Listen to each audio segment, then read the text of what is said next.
Hello everybody, Ben Rogers here, the Raptors Digest, reacting to some Toronto Raptors news. Riker, we're a broken record, but we'll play the breaking news segment anyways.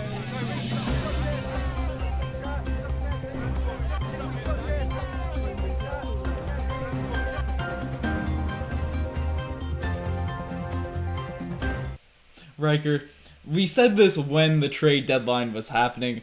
We're going to go through all of the same things we went through at the beginning of the season.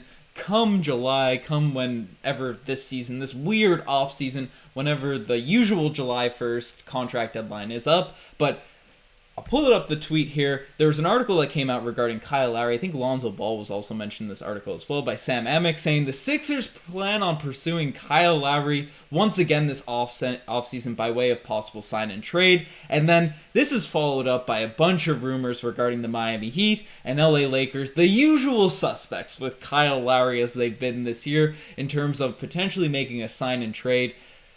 Riker, there hasn't been much Raptors news. Maybe this was just to get the quota up going, but are you surprised by this? Because this is kind of what we expected by the NBA trade deadline. Somebody at The Athletic said, hey, we need to drum up some Raptors news, guys. It's good. It's ridiculous.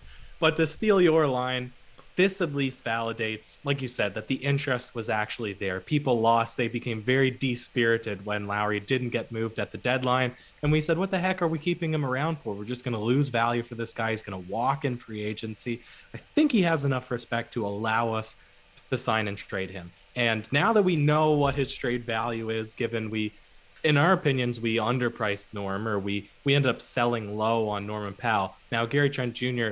ended up becoming like the second coming, dropping crazy NBA records and Toronto Raptors records in a short tenure. So we're kind of eating our words, but maybe we were selling high. We just didn't know Trent's unlocked goodness, but we thought we were selling low. But yeah, we should have been looking at his drip game, because anybody that can wear clothing with his amount of confidence obviously is going to have tremendous confidence out on the court. But Ben, we can approach speculation here now with a lot more rationality, a lot more reason, because we were expecting the moon and more. The moon, the sun, and the stars. Give us Harrow, Duncan Robinson, and Achua. I think we'd be lucky to get one of them now in a trade. What does it look like if you look at all these teams, whichever one you want to talk about first? Who would you expect to get back in the sign and trade? Yeah, and I guess we'll talk about the Sixers, because they were the team that was headlined, brought up in that specific tweet, and the rumors spread that the Heat and Lakers couldn't get behind the buckle with Kyle Lowry if the Sixers were in the news. But to talk about the Sixers first, again, if he's going to Philadelphia, given their cap situation, given all the players that they have signed, Simmons, Harris, and Embiid on max contracts, and a bunch of role players around, if they want to pick up Kyle Lowry for the $20 million, it was $25 million what he expected was going around during the trade deadline. That might go down a little bit considering his end of season performance, but who knows? But surely he's going to expect 18 to 20 million for a potential team he's going to go to. So if he's going to get that type of money, it's going to have to be a sign and trade. And to look at Philadelphia, we weren't able, the deal that was going around that we all wanted to happen, that we thought would surely go down if it was sent to them, was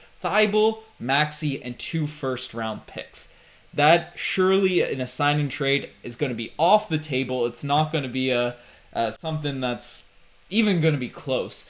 But if we can maybe get, and maybe Danny Green, I'm not sure his specific contract situation, if he's up by the end of this offseason. I think him and Scott are expirings. But if the Raptors could potentially get Thibault or Maxey, and then maybe a second, maybe one of those veteran players to even out the money, I'd be satisfied. If we could get one of those young guys, I'd be cool. I don't think Thibault will be involved. It seems like they're more willing to give up Maxey. Would that be a player you're interested in from the Philadelphia 76ers, Riker?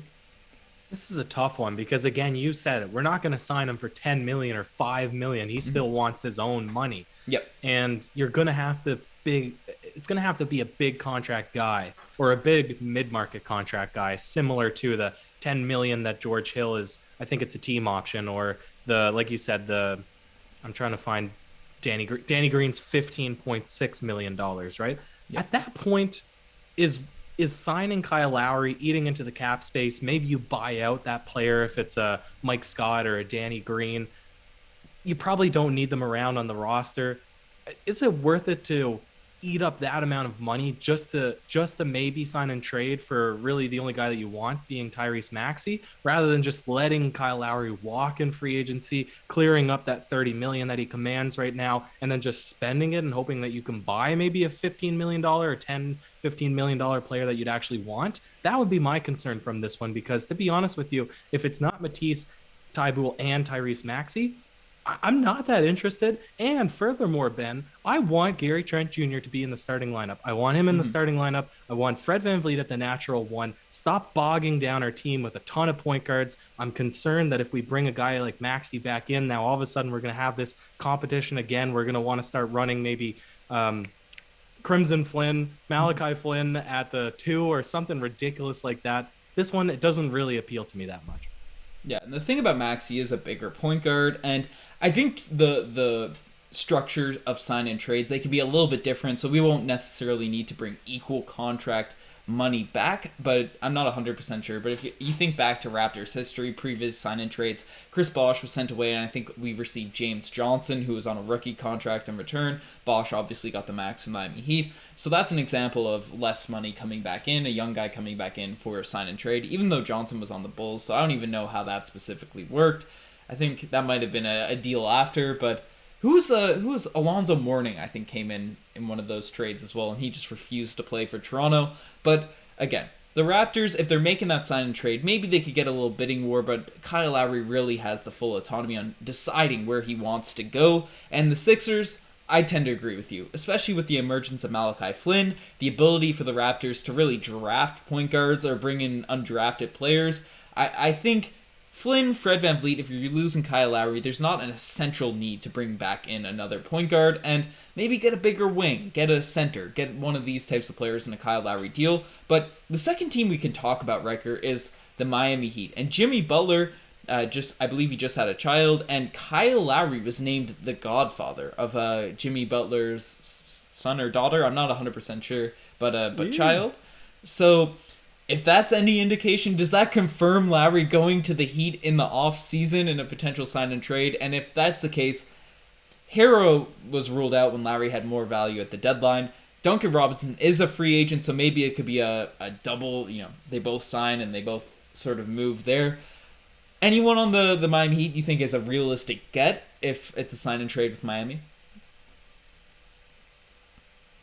I'm browsing now. I hope it's not Bjelica. He's a coming free agent as well, but that horrible. would just be... He's not horrible, but it would be really deflating if that became our new starting center. I don't dislike Goran Dragic. I think I was higher on him when we first had proposed. We were just bouncing back and forth ideas of who you could do a trade with, and I said if he was included in the deal, then I wouldn't hate that. But again, I bring up my same point with having too many point guards on this team. You'd rather bring back somebody from the 3 to 5 spot. Right? That's ideally a small forward, because I think we're lacking in that now. I don't know if we're going to pick up Rodney Hood's contract. I don't even know what kind of depth that we have there. Stanley Johnson, obviously, and maybe to an extent, what's his name? I'm not going to remember his name. Also has the dreadlocks. Freddie? Energy guy. Who? Freddie no, Glass? not Freddie. No, on the 3. Oh, Precious Achiuwa. On the Raptors? On the Raptors. I can't remember his name. He played Bembry. Oh, my God. Bembry, I apologize. Bro, I was thinking you were talking about other teams.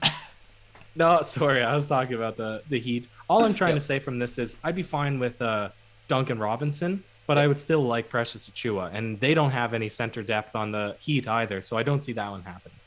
Yeah, and I guess to bring it up, obviously the Raptors signed in Khem Birch, and they signed him this season. He's not guaranteed or anything for next year. We just sort of brought in Freddie Gillespie. You can check that video. I believe that went up yesterday. We're recording them at the same time, so don't flame Riker and I for wearing the same shirts, same clothes. You're flexing. You were talking about Gary Trent Jr.'s drip. You've been dripping a lot of Knicks gear on these podcasts here. Gonna anger the comment section, but I digress. But we talked about Freddie Gillespie potentially coming in, and if the Raptors did get Precious Achiuwa back, would you be higher on him than you would be a Khem Birch or Freddie Gillespie? Because those two guys that we brought in the Raptors right now have shown out pretty solidly. They have. That's the other issue.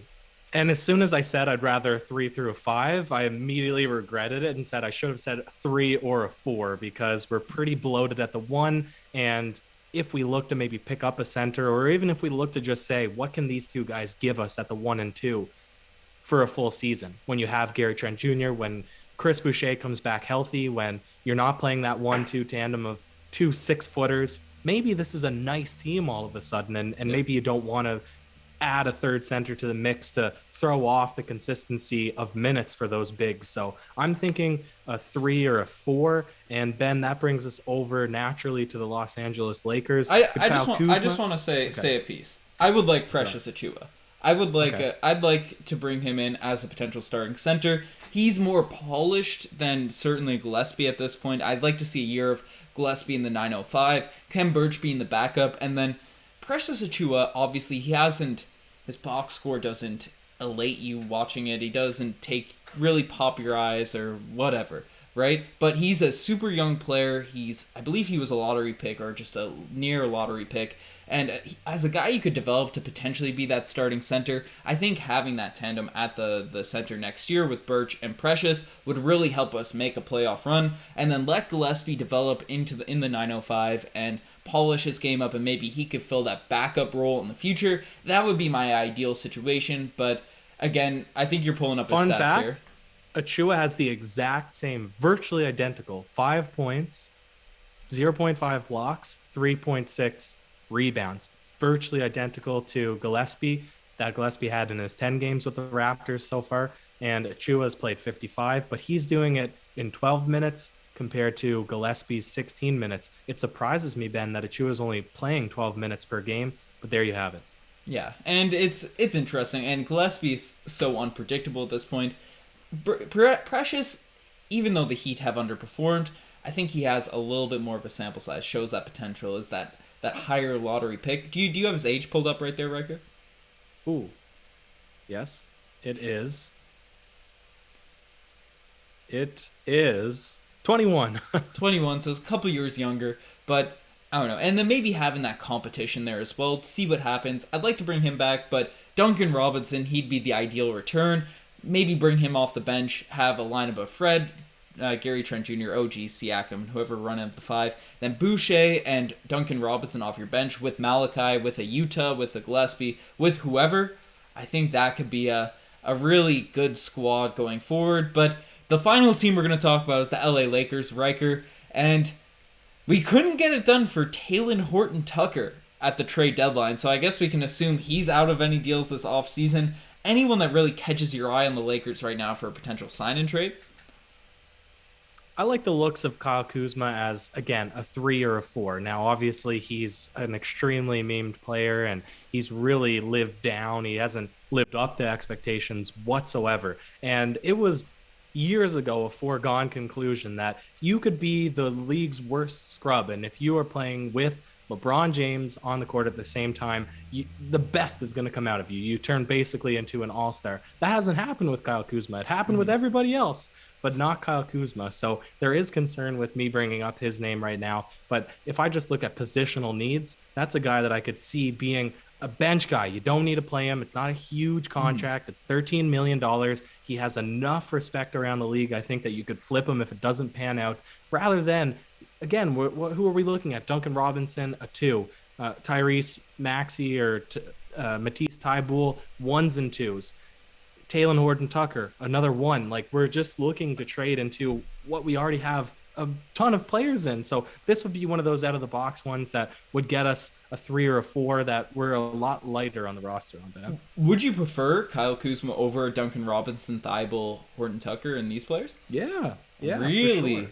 Mm-hmm. Really? I wouldn't say that over Robinson personally. And looking at the Lakers, I don't even know if that would specifically get it done. Now, there is question marks about whether or not the Lakers want to keep his contract around because I don't know if he specifically has he signed his extension currently. Yeah, yep. So he's already signed it. It's decent money. The Lakers like to have that flexibility to bring in players, especially veterans that have played with LeBron or ring chasing. So maybe he'd be on the move. Maybe he'd be a potential piece. I know Schroeder was thrown around during the trade deadline. Again, he's a free agent this offseason, but in a similar deal to the Celtics trading for Kemba Walker and letting Terry Rozier go to the Hornets. Maybe it could be a double sign or a double sign-in trade, so to speak, and the Raptors bring in Schroeder. Lowry goes to the Lakers. Thoughts on potentially bringing in Dennis Schroeder, who was a six-man of the year candidate last season? Yeah. And he's 27, so 28 next year, not extremely old. Ben, same thoughts. Same thing that I've been preaching all podcast long. We have enough point guards. We have enough shooting guards. You get Gary Trent Jr. in the mix. You allow fourth quarter Malachi Flynn to ball out late games. You have Fred VanVleet, who can finally not share the court with another point guard and just let him play and defend the one. I want a season with that. I want a season to just try. What does a normal lineup look like where the five guys that we have out on the court are actually suited to their position? And that's not a knock against Fred VanVleet, what he can do. It's just let's give him a year as the true point guard. And it doesn't excite me to bring in a guy who's aged, who expects to win, yada, yada. I would rather bring in somebody young or somebody to fill in a role that we don't have already filled, which is small forward, power forward. Yeah, for sure. And we brought up a lot of signed trades in here. Before we end it off here, Riker, any chance Lowry stays? There's a chance. There's never no chance when it comes to the Raptors. GOAT, Ben. What is your gut telling you? My gut tells me he leaves. He goes to a contender. But if he comes back, plays a backup position, plays backup off guard, him and Malachi can come off the bench, start Trent, start Fred, start that whole core lineup we've been talking about. I think that might be the most optimal for next season. Again, I'm trying to make a playoff run if I'm the Toronto Raptors next year. I'm not trying to waste the great talent that we have on this roster. Tank this season, break out the kazoos for this current year, and then next year go all out, put your foot on the gas, and try and compete with these Nets teams, these Lakers teams, whoever's at the top of the conferences. I think it's doable. I think we have enough talent with a bit retooling, maybe moving Lowry to the bench, full out Fred, Trent in the backcourt, bring in a couple guys, Cade Cunningham, Evan Mobley, who knows? We'll see what happens if the tank goes our way. Make that playoff push, make that playoff run next year. But let us know what you guys think. Comment down below. You guys are the best to make this far. Check out the Twitter, the Instagram, all the cool stuff. RaptorsDigest.ca. If you want the hottest merch out there on the YouTube scene, go to RaptorsDigest.ca. Check it out. We got tank shirts. We got everything for you guys, so you can check that out. Fully designed. Some OGs stuff. Get that OGs play the day there. I've played up that little segment if you want an OG's top. Hit the laser eyes. But you guys are the best. Riker, do you have any last words? That's it, Ben. Cheers.